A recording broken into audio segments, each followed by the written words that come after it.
Olá a todos, André Naves falando. Eu sou uma pessoa branca, pele clara, olhos verdes, cabelos e barba castanhos já ficando grisalhos. Hoje eu tô com uma camisa branca, onda de calor aqui em São Paulo, né, pessoal? Atrás de mim, livros, obras de arte e algumas plantas. Ao meu lado está a Nayana. A gente vai conversar daqui a pouquinho sobre alguns assuntos referentes ao acesso à justiça e tudo mais. Mas antes de eu pedir para a Nayana se apresentar, eu quero fazer um convite para todos vocês. Entrem no site do Diário PCD, nas redes sociais do Diário PCD, e pesquisem. Tem vários vídeos, vários textos, vários artigos, tem muito material interessante. Entrem no clube de membros também, é bem legal, bem interessante. E também vocês podem achar todas as minhas participações no Diário PCD aos sábados pela manhã, e os episódios anteriores do Vozes pela Inclusão, todas as terças-feiras, às 20 horas.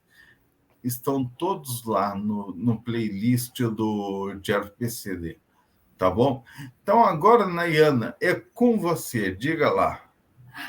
Prazer, primeiramente prazer, e uma Prazer, honra estar meu. aqui com vocês.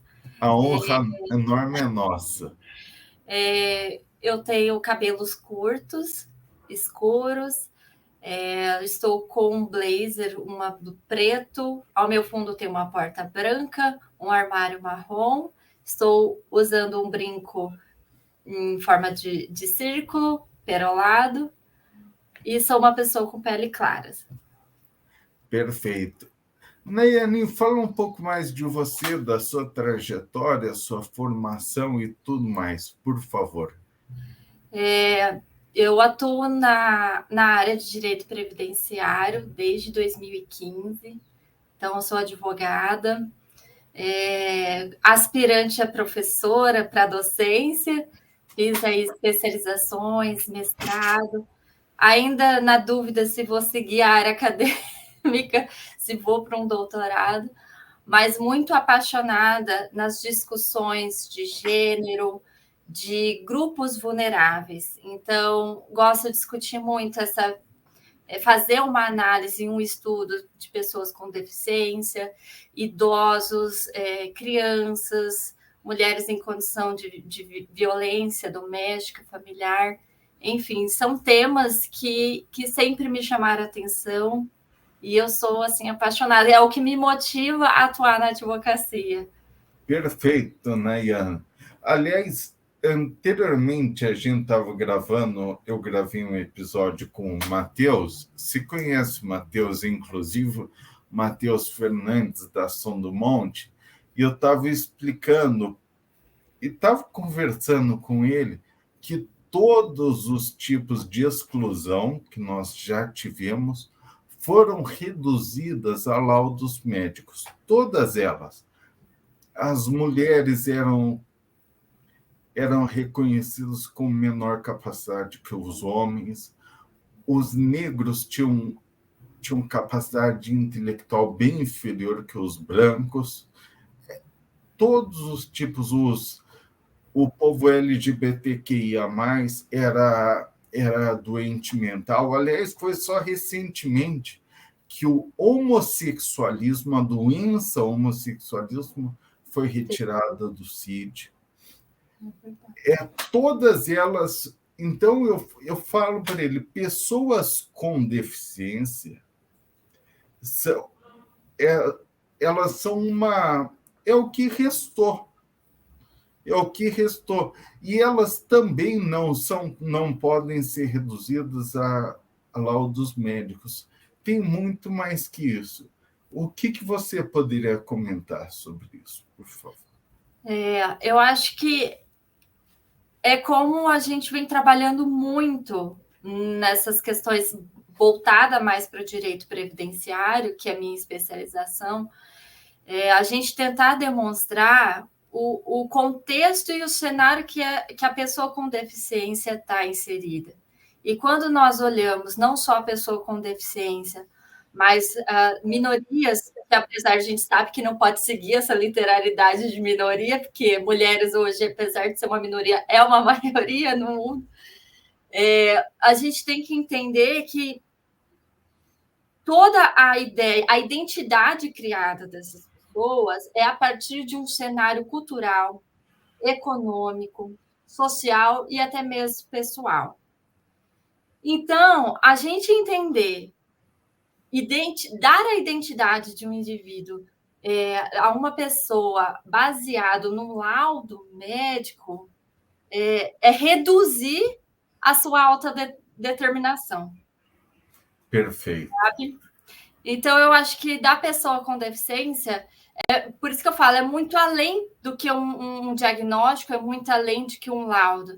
É você entender que essa pessoa ela não tem a mesma igualdade de oportunidades que outras pessoas que não teriam deficiência, ou que não teriam o mesmo gênero, ou que não teria a mesma cor, enfim, teria, de um modo geral, que foi criado, né? Vamos dizer assim.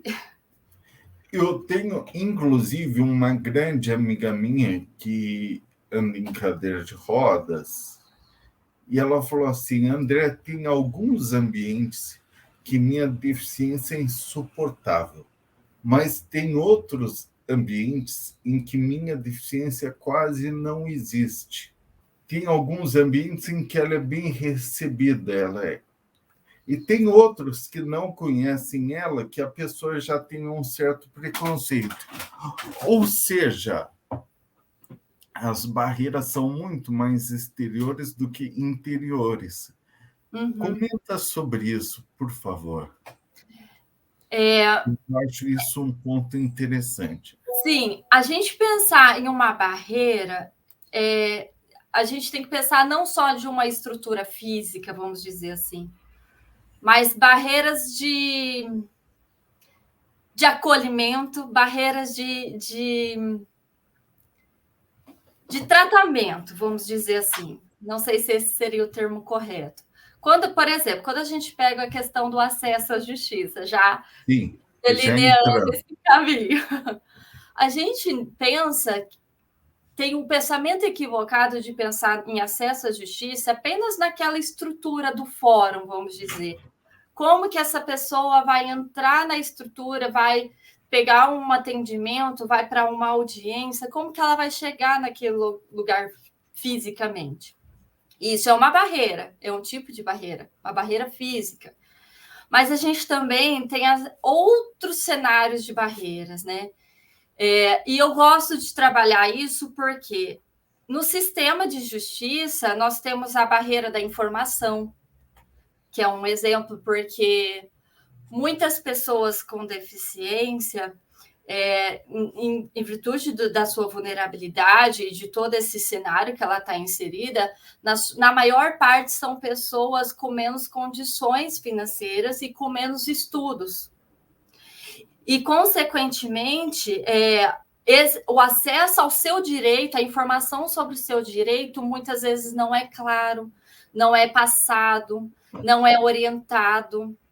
Então, tem essa dificuldade da informação do próprio direito. Tem a dificuldade da sua comunicação. Então, se nós temos aqui uma pessoa que é surda, ela precisa, que tem a surdez, né? Ela precisa de alguém com libras, intérprete, né? Para estar explicando para ela, dando as informações. E eu percebo na área previdenciária, uma pessoa com essa deficiência, como que ela vai passar para o perito se ela precisa, por exemplo, na pandemia, está com uma máscara? Como que ela vai fazer, por exemplo, uma leitura labial desse perito? Como que ela vai passar essas informações se geralmente o perito não permite que alguém acompanhe essa pessoa? E isso é o acesso. Então, a gente vê que uma audiência precisava dessa assistência. O servidor que vai estar atendendo essa pessoa para dar as orientações, ele geralmente não está preparado para lidar com esse cenário. Eu vejo muito preconceito, de fato, discriminação e até mesmo desprezo. Eu acho isso horrível, porque eles reduzem a pessoa à deficiência como um indivíduo que não tivesse a capacidade de como que eu posso dizer? De discernimento. E tem essa interpretação equivocada, essa redução grotesca de que uma pessoa com deficiência não tem autonomia, não tem habilidades, não tenha discernimento, vamos dizer assim. Então, envolve muito mais que um cenário físico, né? Eu não sei se... Muito. Aliás, eu vou até contar, Nayana, um fato, um depoimento pessoal meu, que são incontáveis, não foi uma nem duas, são incontáveis as vezes que eu já sofri esse tipo de preconceito, esse tipo de capacitismo no fórum aqui em São Paulo, mas muitas vezes mesmo, que entram e já sofri, inclusive, por parte dos assistidos, ou seja, dos assistidos da defensoria, que eles não queriam ficar comigo enquanto defensor, etc. e tal. E esse preconceito está enraizado na cultura, e a melhor maneira de combatê-lo é através de atitudes que promovam a inclusão. Nesse sentido, como você acha que o acesso à justiça pode contribuir no combate a esses preconceitos? É a produção de ações afirmativas, né? Eu penso que as ações afirmativas, políticas públicas em si, elas são as ferramentas que irão, de certa forma, eu não trago de uma forma absoluta, mas que irão trilhar caminhos, talvez, para uma adequação. Mas o primordial é a capacitação desses profissionais.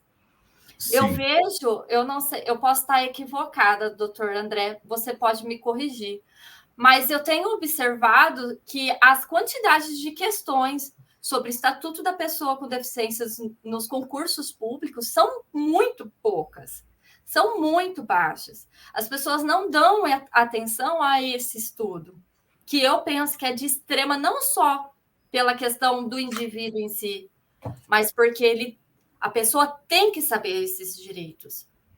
Todo mundo tem que saber o direito do idoso. A partir do momento que você tenha conhecimento desses direitos, você sabe o quanto essas pessoas são lesadas por um viés cultural, por um viés social. Porque se não existisse a lei, se não existisse o debate, não existisse a temática sobre a importância desse assunto, sim, entendeu? Não faria sentido da sua existência. Então, eu penso que é primordial a capacitação dos profissionais, dos operadores do direito em si, juiz, promotor, servidor público, advogados, em estarem dando entendendo qual é o cenário. Não é uma questão assim eu penso assim, doutor, não é uma questão de capacitismo, mas é uma questão de entendimento, entendeu? Sim. Nunca a gente vai se pôr no lugar das pessoas. A gente não tem nem legitimidade, talvez, para isso.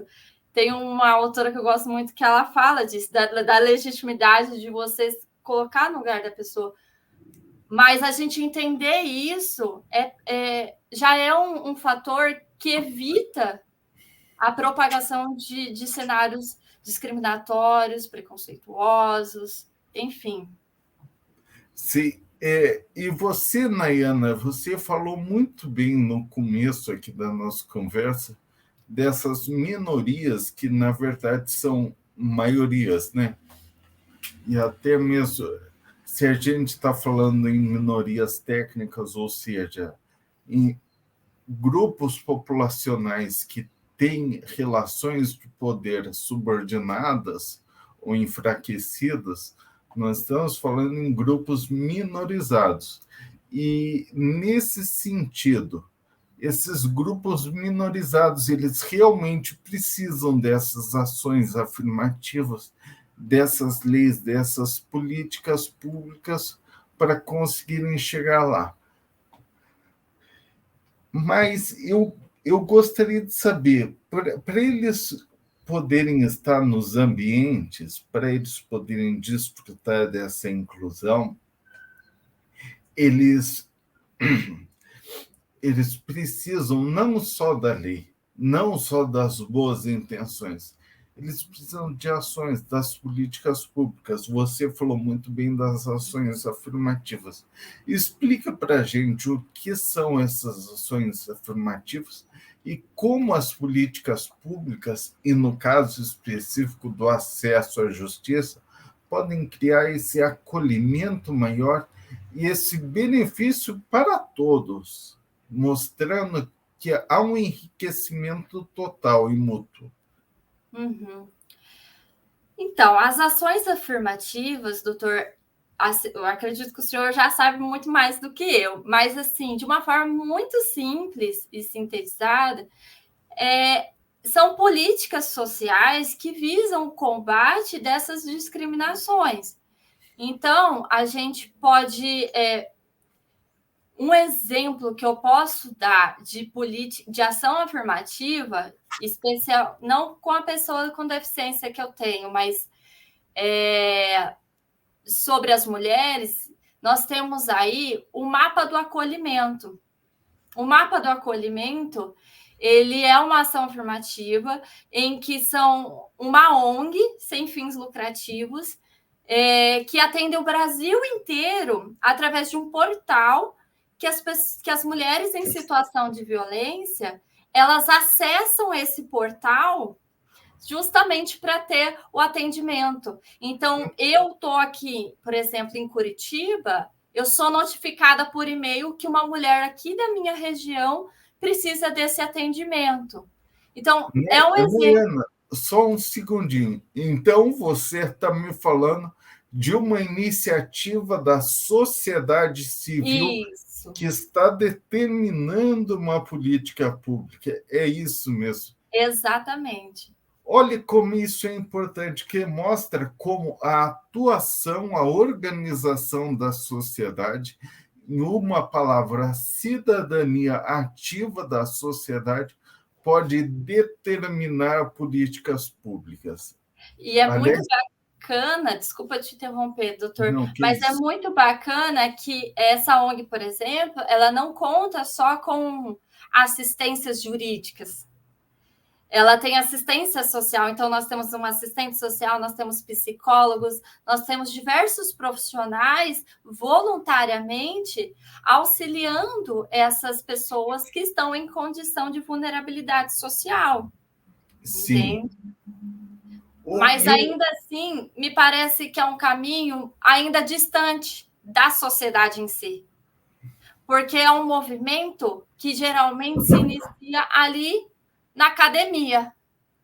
Eu não consigo ver dentro do seio social propriamente, sabe?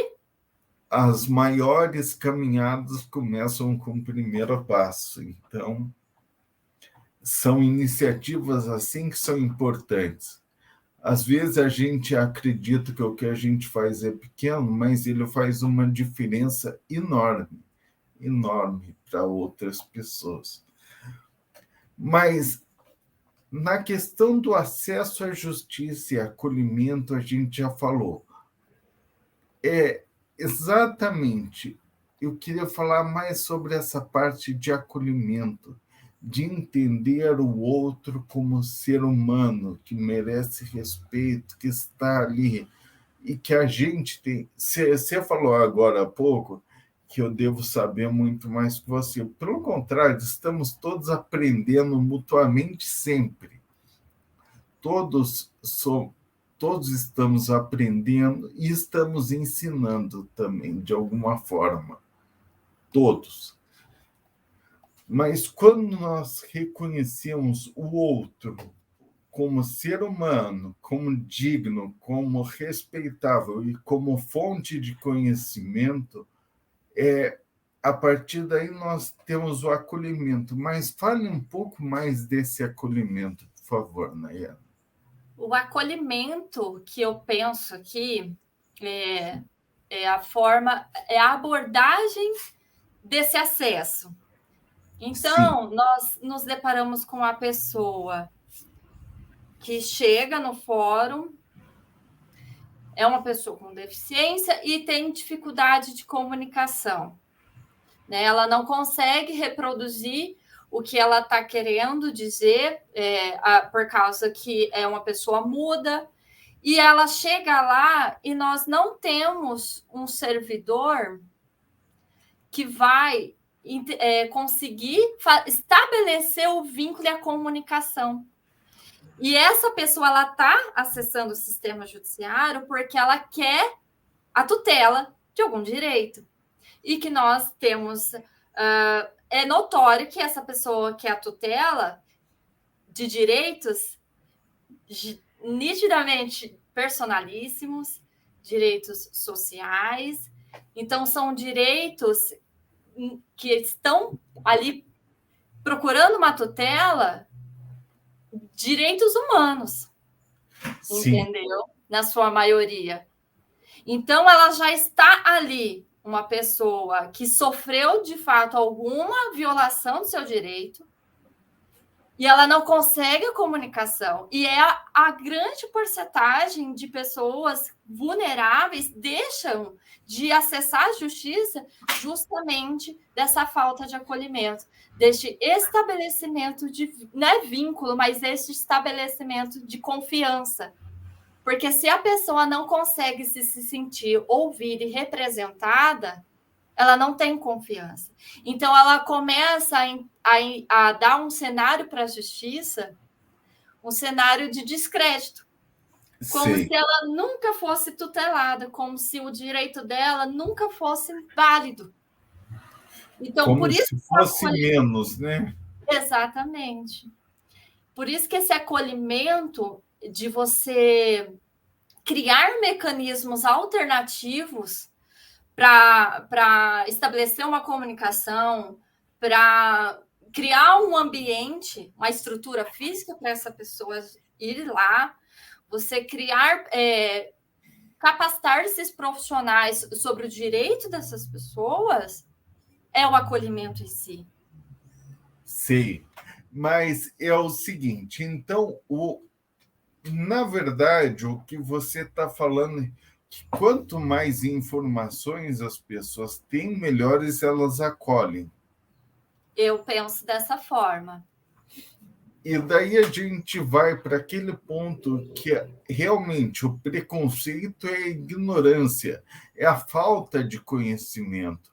Ou seja, se nós levamos capacitação aos servidores da justiça, todos eles, nós estamos, de certa forma, eliminando os preconceitos. É isso?